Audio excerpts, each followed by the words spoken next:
PM Modi ने अमृतसर में राधा स्वामी सत्संग डेरे ब्यास का दौरा किया। इस दौरान उन्होंने राधा स्वामी सत्संग ब्यास के प्रमुख बाबा गुरिंदर सिंह ढिल्लों से भी मुलाकात की। वहीं उन्होंने डेरा ब्यास में सत्संग हॉल, लंगर भवन सहित विभिन्न स्थानों का भी अवलोकन किया। इस दौरान वहां मौजूद डेरा अनुयायियों से भी रूबरू हुए। सुधीर सूरी हत्याकांड के आरोपी संदीप सिंह को अदालत ने पुलिस को सौंपा 7 दिन की पुलिस रिमांड दी। वहीं दूसरी तरफ सुधीर सूरी के परिवार वाले अंतिम संस्कार न करने पर अड़े हैं। वो पंजाब सरकार से अमृतपाल सिंह पर भी एफआईआर दर्ज करवाने के लिए कह रहे हैं। वहीं सूरी के समर्थकों ने अमृतसर दिल्ली रेल मार्ग जाम कर दिया, जहां वो अमृतसर के शिवाला रेलवे फाटक पर भी प्रदर्शन करने पहुंचे। अमृतसर में बीते दिन हुए शिवसेना नेता सुधीर सूरी की हत्या के बाद अलग अलग राजनेताओं ने अपनी प्रतिक्रियाएं दी हैं। इस मुद्दे पर सीएम भगवंत मान का भी बयान आया है। हाल ही में गुजरात दौरे पर गए सीएम मान से सवाल पूछा गया तो सीएम मान ने बस इतना ही कहा कि जांच के आदेश दे दिए गए हैं। गुजरात इलेक्शन पर बोलते हुए सीएम मान ने कहा कि गुजरात के लोग भी परिवर्तन चाहते हैं। जैसे पंजाब में आम आदमी पार्टी ने झंडे गाड़े हैं, उसी तरह गुजरात में भी आम आदमी पार्टी अपना परचम लहराएगी। परिवर्तन की तरफ बढ़ रहे हैं। इतनी भारी संख्या में बाहर निकल कर आना इस बात का संकेत है। सच मानिए, यकीन मानिए, आपके सामने हुआ है कि पंजाब में भी ऐसे लोग आते थे और सर्वे कुछ और दिखा रहे थे, लेकिन हमें पता था लोगों की आंखों में नमी थी, लोगों की आंखों में गुस्सा था। वही गुस्सा और नमी गुजरात में भी है। 27 साल पुराना परिवार जो सिस्टम है उसको बदलना चाहते हैं। आम आदमी पार्टी भारी बहुमत से गुजरात में सरकार बनाने जा रही है। लेकिन पंजाब में वो शिवसेना लीडर की जो हत्या हुई है उसके बारे में क्या कहेंगे? वो राउंड अप हो गया है। जो जिसने गोलियां चलाई थी, अभी जांच जो है वो शुरुआत की प्रक्रिया में है। अभी पुलिस जांच कर रही है और इंसाफ मिलेगा।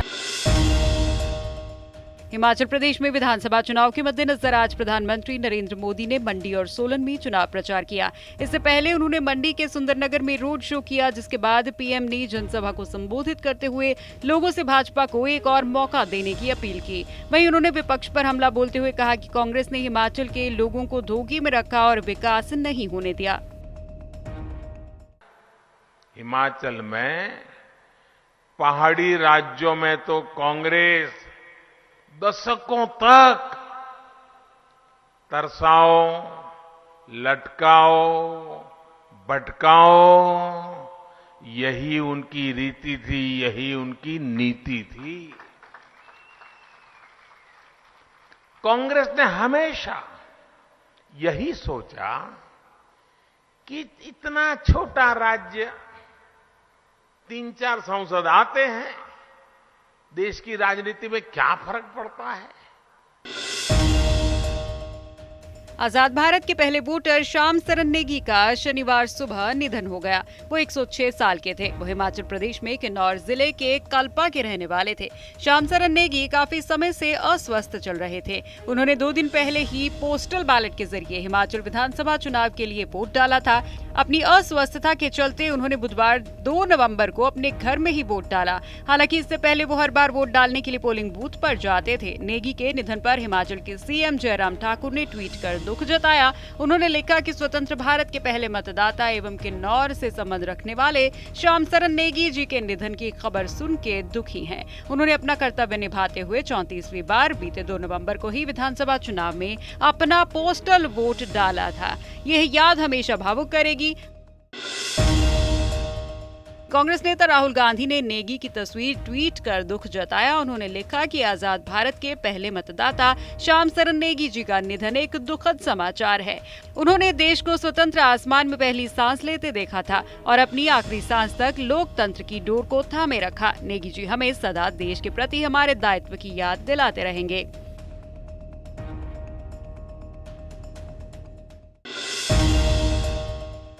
पंजाब में पराली जलाने का सिलसिला लगातार जारी है। ताजा मामला संगरूर का है, जहां पर किसान खेतों में पराली जला रहे हैं।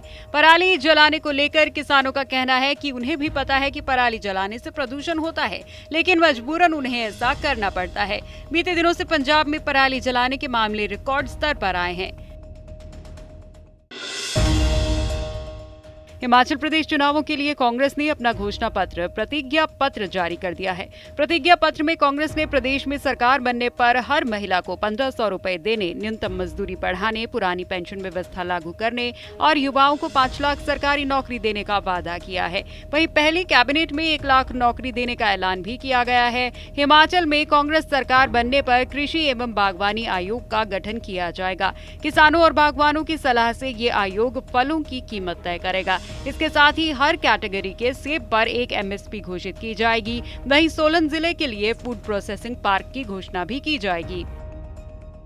हमने इस बार घोषणा पत्र जारी करने से पहले हिमाचल की जनता को 10 गारंटी दी है। इन गारंटियों में से 2 गारंटी पुरानी पेंशन योजना की बहाली और 1 लाख सरकारी नौकरियों के बारे में तो हमारी नेता प्रियंका गांधी जी ने यह भी ऐलान कर दिया है कि सरकार बनते ही मंत्रिमंडल की पहली बैठक में इन पर अमल हो जाएगा। इसके अलावा युवाओं को 5 लाख रोजगार देने और अपना कारोबार शुरू करने के लिए स्टार्टअप फंड बनाकर हर विधानसभा में 10 करोड़ रुपए देने का प्रावधान किया गया है।